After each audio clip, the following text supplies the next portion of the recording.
CM Punk. CM Punk. Oh, shoot, babe. So actually, this is a good segment. Yeah, CM Punk. I was a big fan of CM Punk for a long time. I'm still a fan, but you know, I read Dennis Rodman's autobiography. I've got to talk to Dennis Rodman, and he has a great point. And Dennis Rodman always said, like, it's okay to be a pain in the ass, but you have to be great at something. You know what I mean? He's like, people will put up with you being a pain in the ass if you average 20, 30 rebounds a night. But when you get down to 7 rebounds a night, you know, people are like, dude, you're a fucking pain in the ass. It's not worth it. How many rebounds a night do you think CM Punk is getting now? Because there was a time where he was getting 20, 30 a night. And we're like, dude, fuck yeah, CM Punk, do whatever the fuck you want. But now... I saw a thing that the numbers were saying Punk actually hasn't been moving tickets outside of Chicago very well, especially notably in Canada, which is one of the bigger markets. Yeah. Toronto specifically. I don't know, because like I loved him his whole career, and I've always known he's an asshole. I always know he's a pain in the ass. Like, I've met him, and I'm a huge fan of him. But how many rebounds per night can he get? Is he gonna have a 5-star match? Is he worth this much of a pain in the ass? Like, now they made a new show, and let me tell you something, Tony Khan, I know you're listening. You're a big supporter of Wrestle AM. That's sarcasm.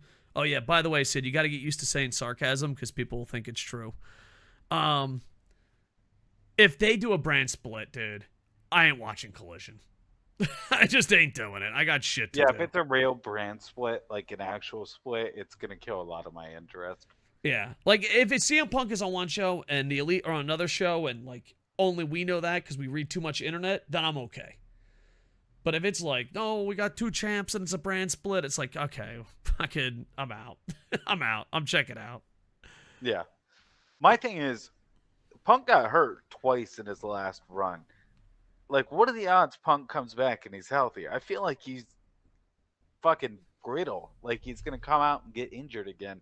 And then at that point, that sucks. Because then you've done all this shit to make it where he can come back. And if he gets injured again, you did what? You just hurt a bunch of other relationships for nothing? Yeah. Because I don't see him ever resigning himself to be a mic worker only. I mean, maybe commentary like Chris Jericho. Maybe he could take Chris Jericho's type role on the new Collision.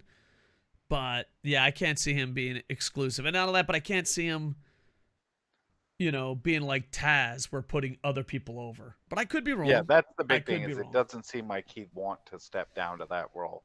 Yeah, yeah. So I guess CM Punk, I've been a huge fan of yours. I even rooted for you at UFC. But It gets to the point, well, because, like, I don't know. I've done martial arts, and I just know sometimes you're outmatched, but it's still brave to go in there. And I thought, like, the hate for him was too much. Now, the one hate I agree with. Like, if someone's like, well, this is bullshit, he made it to the UFC, and he doesn't deserve that. That was my stance. I can listen to that. Zero reason being in the UFC. Yeah, and that is a stance that I can agree with. But, like, it's like the, oh, you're a fucking pussy, you got fucking beat up, blah, blah, blah. Like, that stance I can't get behind. It's like, yeah, dude, like, I know this is going to sound crazy. Every listener and every podcaster and every reviewer, if you ever get into a fight, sometimes you fucking lose. It gets to the point where, I don't know, if someone says they've never lost a fight, I instantly assume they've never been in a fight, or that many. Yeah.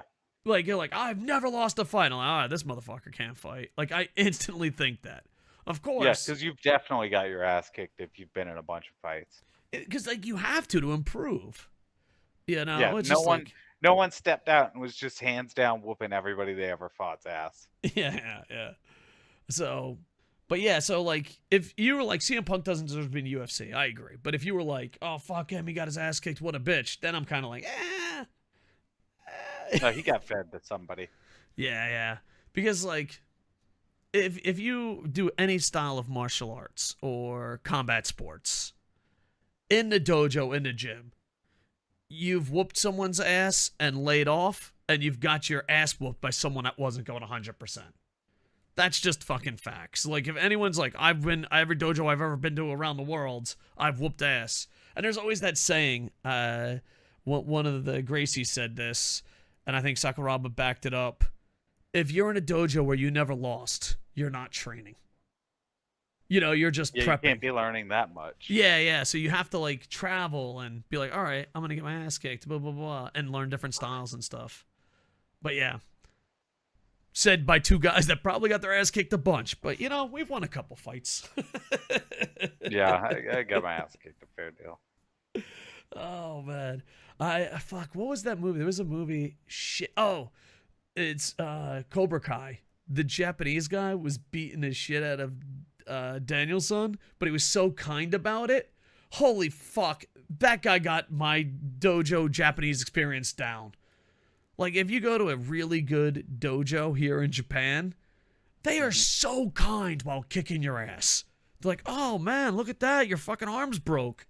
Man, that's fucking awkward. It's like, why are you so nice? Why?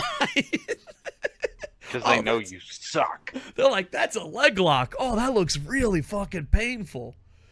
Oh, dude, I remember this was like maybe 10 years ago. I'm not a big guy. I'm 5'11", fat.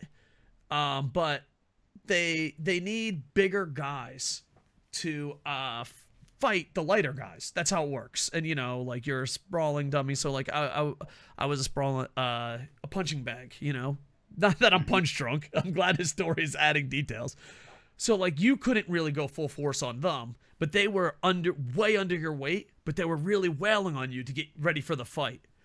And I gave this guy a compliment. I was like, dude, your footwork, your shoulder work, whatever, you know, head, shoulders, foot. I was like, your movement is fucking amazing.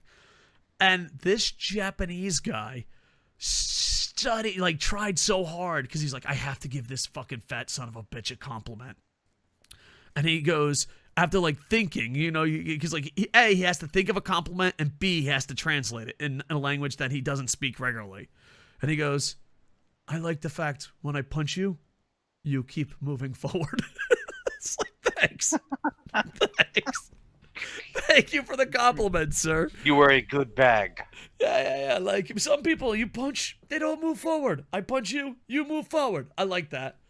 Thank you. Oh, man. All right, speaking of Japan,